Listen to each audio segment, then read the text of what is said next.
Morning friends, students. तो आज हम लोग पढ़ेंगे कौन सा चैप्टर? टेंस। ठीक है, आज इंग्लिश ग्रामर हम लोग पढ़ेंगे।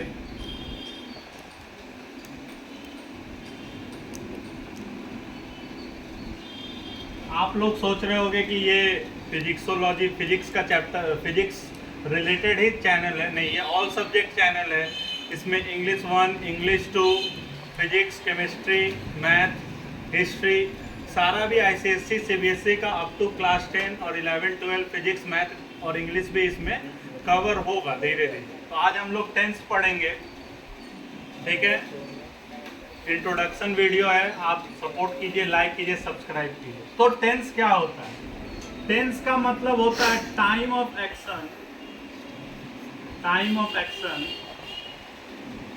या स्टेट ऑफ एक्शन या स्टेट ऑफ एक्शन। बाकी सब बच्चे अपना लिखते रहेंगे, पढ़ते रहेंगे, यहाँ मजाक नहीं चल रहा है। आप अपना काम करेंगे, सीरियसली पढ़ाई। टाइम ऑफ एक्शन या state of action. Time of action, action मतलब क्या? काम, कब काम किया गया, उसका समय क्या था, उसका समय क्या था, या किस स्टेट में किया गया, या किस स्टेट में किया गया उस एक्शन को। प्रेजेंट स्टेट में किया गया, पास्ट स्टेट में किया गया, या कौन सा स्टेट था, क्या अवस्था था। स्टेट का हिंदी होता है अवस्था। तो ये दो चीज मिला के टेंस बनता है, टाइम ऑफ एक्शन और स्टेट ऑफ एक्शन। क्लियर है? समझ में आ गया?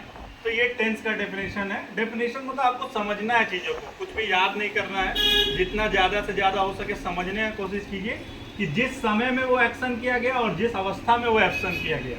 टाइम ऑफ एक्शन और state of action. Clear? Next हम लोग पढ़ेंगे kind of tenses. Kind of tenses या टेंस, टेंसेस करने की जरूरत नहीं, kind of tense. Tense singular हो गया, टेंसेस प्लूरल हो गया, क्योंकि वो एक से ज़्यादा काइंड का है तो ऑब्वियसली प्लूरल है। तो काइंड ऑफ टेंसेस मतलब टेंस कितना प्रकार का होता है। तो बच्चों को भी पता होगा, बड़ों को शायद नहीं पता होगा, लेकिन बच्चों को पता होगा कि जो बच्चे पढ़ते हैं, बड़े कभी कभी पढ़ाई नहीं करते, कि 3 तरह के टेंस होते हैं। पहला पास्ट टेंस, जो बीत गया, जो बीत गया, बीता हुआ समय काल के बारे में जब हम लोग पढ़ते हैं तो उसको क्या बोलते हैं? Past tense. फिर हम लोग बोलते हैं प्रेजेंट टेंस, जो समय अभी हम जनरली सिंपल में समझा रहे हैं इसलिए उसको समय बोल दे रहे हैं। टेंस मतलब ओनली टाइम नहीं होता है, स्टेट भी होता है और एक्शन का टाइम होता है, जनरली टाइम नहीं होता। तो प्रेजेंट टेंस अभी जो वर्तमान समय में जो भी कार्य किया जा रहा है उसके बारे में जब हम लोग पढ़ते हैं। और फ्यूचर टेंस, फ्यूचर टेंस मतलब आने वाले समय में जो कार्य हम लोग करेंगे उसको क्या बोलते हैं? Future tense. तो 3 तरह का टेंस होता है, पास्ट, प्रेजेंट और फ्यूचर। ठीक है? जो भी बच्चे ये वीडियो देख रहे हैं और टेंस पढ़ने का कोशिश कर रहे हैं, वो एक चीज़ याद रखें, आप ऑब्वियसली अप टू 12 के ही स्टूडेंट होंगे, क्लास 10 के होंगे, क्लास 9 के होंगे, 8 के हो सकते हैं, 7 के हो सकते हैं, 11 के, 12 के। और क्योंकि ये जहाँ तक हम ग्रामर इसमें कवर कर रहे हैं वो 12 तक ही है। उसके बाद अगर कॉम्पिटिटिव का आप पढ़ रहे हैं तो उसके लिए नीतू सिंह और अलग अलग बुक्स पढ़ना पड़ेगा। तो जो ये बेसिक लेवल से कवर नहीं होगा, ये 12 तक। तो हम होप सो करेंगे कि जैसे आपने पहला मेरा वीडियो एक छोटा सा शॉर्ट्स देखा था, मैंने गायत्री मंत्र से स्टार्ट किया था, तो आप लोग भी अपने घर पे गायत्री मंत्र पढ़िए। आज करना मैं भूल गया, लेकिन आप लोग गायत्री मंत्र पढ़िए, ठीक है, और अपने दिमाग को और शार्प कीजिए। ठीक है? तो अब हम लोग हर चीज़ को स्टार्ट करेंगे। तो पास्ट टेंस, हर एक टेंस, चाहे वो पास्ट हो, चाहे वो प्रेजेंट हो और चाहे वो फ्यूचर हो, वो 4 पार्ट में डिवाइड हो जाता है। फर्दर जाके कितने पार्ट में डिवाइड हो जाता है? 4 पार्ट। बचपन से हम लोग ये पढ़ते आ रहे हैं, कुछ लोग सीख भी रहे हैं, कुछ लोग बचपन से पढ़ रहे हैं लेकिन सीख नहीं पा रहे हैं, अपना टैलेंट के ऊपर। ठीक है? तो 4 तरह का टेंस होता है। तो पहला मतलब कोई भी टेंस 4 पार्ट में डिवाइड हो जाता है।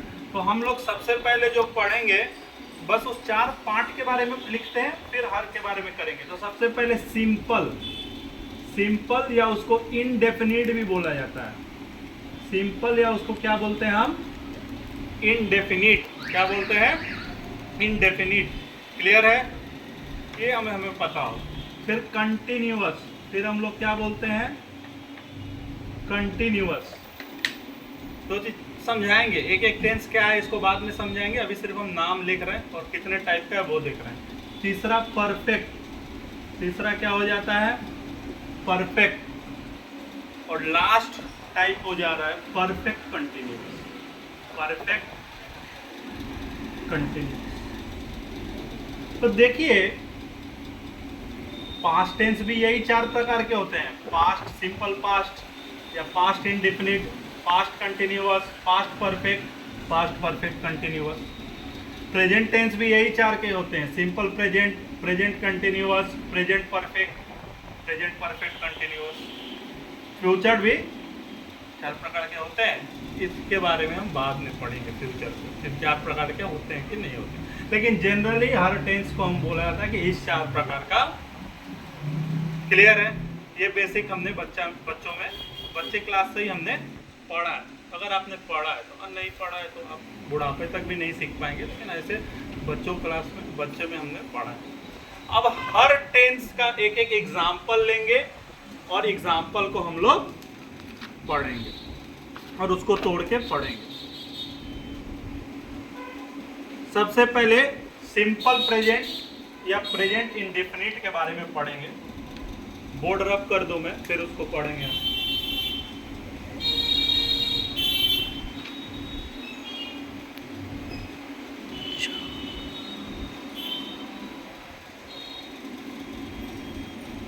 सबसे पहला आता है सिंपल प्रेजेंट या प्रेजेंट इंडेफिनिट।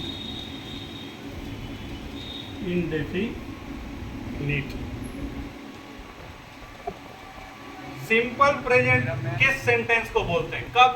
मैं पहले एग्जाम्पल लिखूंगा, ठीक है, फिर मैं उसको छोटे छोटे पार्ट्स में तोड़ के बताऊंगा कि क्यों उसे सिंपल प्रेजेंट बोलते हैं। जैसे मैंने लिख लिया,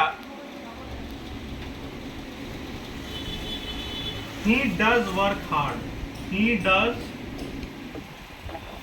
work hard,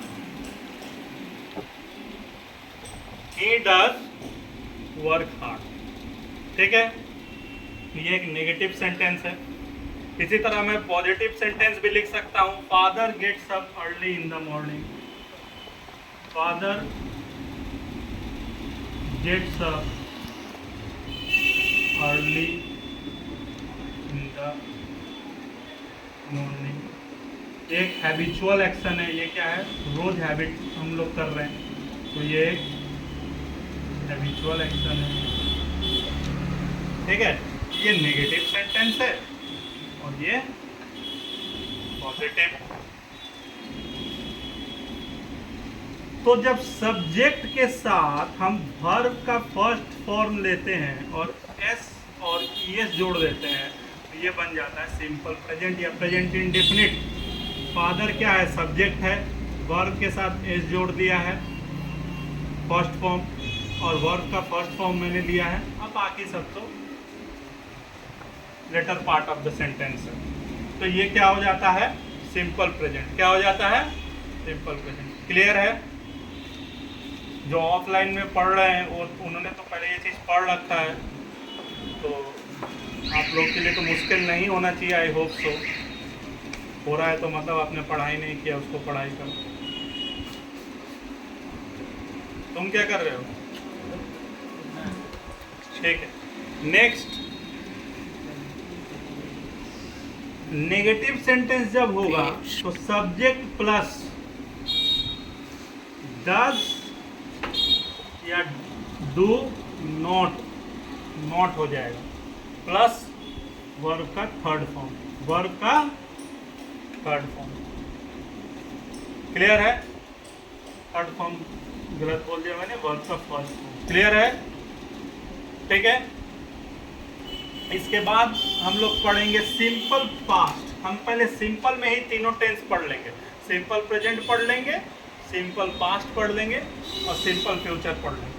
तो इसके बाद आएगा सिंपल पास्ट। तो इसके लिए हमें इजी होगा, सिंपल सिंपल सिंपल हो जाएगा सब कुछ। ठीक है, तो सिंपल सिंपल सब कुछ सिंपल हो जाएगा, दिमाग में सिंपली बैठ जाएगा, और कॉम्प्लेक्स कॉम्प्लेक्स बाद में पढ़ लेंगे। ठीक है, तो सिंपल पास्ट टेंस इसका फॉर्म क्या होता है? तो सबसे पहले हम इसका फॉर्म लिखेंगे। क्या लिखेंगे? फॉर्म लिखेंगे। सब्जेक्ट प्लस वर्ब का second form. Subject plus verb का सेकेंड फॉर्म। सिंपल पास्ट होता है सब्जेक्ट प्लस वर्ब का second form. He did it very well.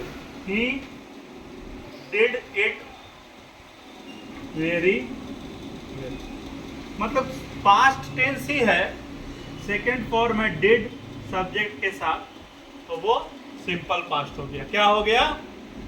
Simple past हो गया। क्लियर है? ये पॉजिटिव सेंटेंस है। कौन सा सेंटेंस है? अभी हम सिर्फ पॉजिटिव ही बताएंगे। ठीक है, नेगेटिव का एग्जांपल दे देते हैं। She did not like it. अगर हमने लिख लिया she did not like it, तो डिड के साथ नॉट लग गया। डिड के साथ क्या लग गया? नॉट लग गया। तो ये नेगेटिव सेंटेंस हो गया। क्या हो गया? Negative sentence. अब हम लोग थर्ड पढ़ेंगे simple future. Simple future, simple simple पढ़ रहे हैं अभी, सिर्फ सिंपल सिंपल, क्योंकि यहाँ सब बच्चे सिंपल, कोई कॉम्प्लेक्स नहीं है, तो हम सिंपल सिंपल पढ़ रहे हैं। Simple future. तो सिंपल फ्यूचर, सिंपल फ्यूचर मतलब सिंपल है लेकिन फ्यूचर का बात हो रहा है। फ्यूचर एक मिनट को, फ्यूचर मतलब आने वाला कल का बात हो रहा है। अभी जो चीज प्रेजेंट नहीं है, जो फ्यूचर होने वाला है, हम उसका बात कर रहे हैं। और सिंपल फ्यूचर, सिंपल फ्यूचर जैसे इट विल वर्क, ये काम करेगा, ये काम करेगा। इट विल वर्क, ये काम करेगा। इट हो गया सब्जेक्ट के जगह पे विल और वर्क। तो ये हो गया सिंपल फ्यूचर, मतलब सब्जेक्ट प्लस विल सेल, ठीक है, प्लस वर्ब का फर्स्ट फॉर्म, वर्ब का फर्स्ट फॉर्म। क्लियर है? तो ये क्या हो गया? Simple future. ये पॉजिटिव सेंटेंस है। ठीक है, नेगेटिव सेंटेंस मतलब it will not work, it will not work. तो बस यहाँ पे नॉट लग जाएगा, तो वो नेगेटिव हो जाएगा। वो क्या हो जाएगा? नेगेटिव। तो ये था बच्चों simple present, simple past, simple future. सबका फॉर्म भी मैंने लिख दिया है और सबका एक एक एग्जाम्पल भी लिख दिया है। क्लियर है? अब हम लोग कंटिन्यूअस पढ़ेंगे। ठीक है, अभी तक के लिए यही रहा। आप लोग लाइक कीजिएगा ज़रूर, सब्सक्राइब कीजिएगा, शेयर कीजिएगा, सब्सक्राइब करवाइएगा भी। ठीक है।